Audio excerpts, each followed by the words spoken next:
After attending Walpurgis, Rimuru defeated Clayman and was officially recognized as the Demon King. As soon as the meeting ended, Leon and Valentine immediately left. Guy invited everyone to stay for a meal. Looking at Malim, Rimuru felt that the atmosphere didn't need to be too serious. Regardless of her excuse, Rimuru does not allow minors to drink alcohol. Because they were treated to precious wine, everyone took the opportunity to take a few sips. Some people even wanted to ask for some to take home, but they couldn't. So they can only drink as much as they can. After the system finished analyzing the entire party recipe, Rimuru decided to return to Tempest City. Life in Tempest is still very bustling as usual. Everyone was very happy to see Rimuru return. It's just that the way they were greeted made Rimuru a little uncomfortable. Rimuru was very surprised to see Diablo was also here. Everyone was sitting drinking tea when Haruna brought in some green tea pudding. Seeing that he had his part, Veldora was very excited. Rimuru wonders why Diablo gave his share to Veldora. He explained that he had promised to pay Veldora a fee for providing the information. Seeing Veldora so greedy for food, Rimuru was very confused.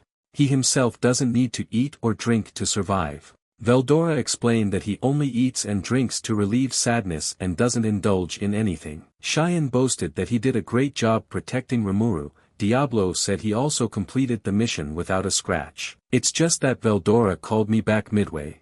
Rimuru was very angry, deciding to cut off Veldora's daily portion of pudding. Rimuru then asked Diablo about the situation in Falmouth. Diablo said his insider's plan was very favorable, because these guys' bodies were beaten by Cheyenne so that their parents couldn't recognize them. So Diablo had to restore their bodies using a rather painful method. The other name is Falmouth's Ramen. He knows clearly the identity of Diablo's demon ancestor. But what made him feel even scarier was, a harmless person can make the original demon accept submission. These guys did not hesitate to kneel down and ask to be Diablo's subordinates. With his special skill as a charmer, he is not afraid of his opponent's betrayal. But no one should intend to disrespect Rimuru, otherwise he wouldn't hesitate to destroy an entire kingdom. The next day at the Falmouth Kingdom's palace, seeing the king left as a pile of slime and hearing that the country's army had been destroyed, everyone was very confused. Raisin recounted everything that happened to them and the army. While the two armies were fighting, something unexpected happened. An ancient dragon named Veldora suddenly woke up. Falmouth's army could not run in time, so it was completely destroyed. Fortunately, the Master of Demons, also the Master of the Great Jura Forest, Lord Rimuru, took action to stop Veldora. Rimuru convinced Veldora to stop attacking everyone. Raisin saw with his own eyes the City of Demons, which was fully qualified to be called the capital of a country.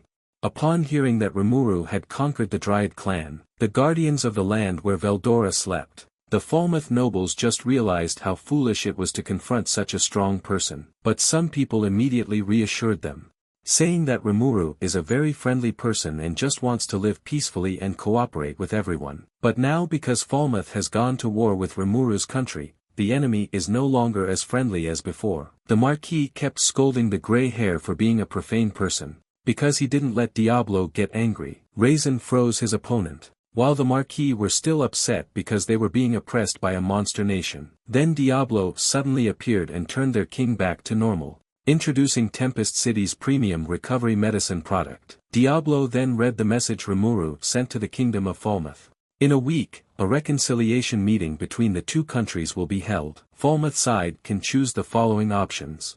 1 is for the king to abdicate and pay compensation for war damages. The second is to become a colonial country under the rule of Rimuru. Third is to continue the war. Diablo did not give them an opinion, only saying that if they did not give an answer after a week, it would mean choosing the third option. After listening to Diablo for a while, Rimuru also understood, but when he heard Diablo demanded compensation from the other side. Normally, 10,000 gold coins would shock you. You must know that if you exchange it into Japanese currency, it will be about 1 trillion yen. How can Falmouth get such a large number? But Diablo analyzed it very carefully and was sure that Falmouth would choose compensation. Because the army had been destroyed, the war could not continue and the nobles would not accept becoming a colony. Perhaps they will blame a third party, but at least Rimuru could still recover 1,000 gold coins. The third party will be the king of Falmouth. Because the army and royal knights had been destroyed, he could not fight against the nobles. If he doesn't want to become a double, he must choose to cooperate with Yum. Or rather, choose Rimuru as your ally. If the opposition wants to cooperate with other countries to usurp the throne, Diablo will personally join the fight. So this will definitely work.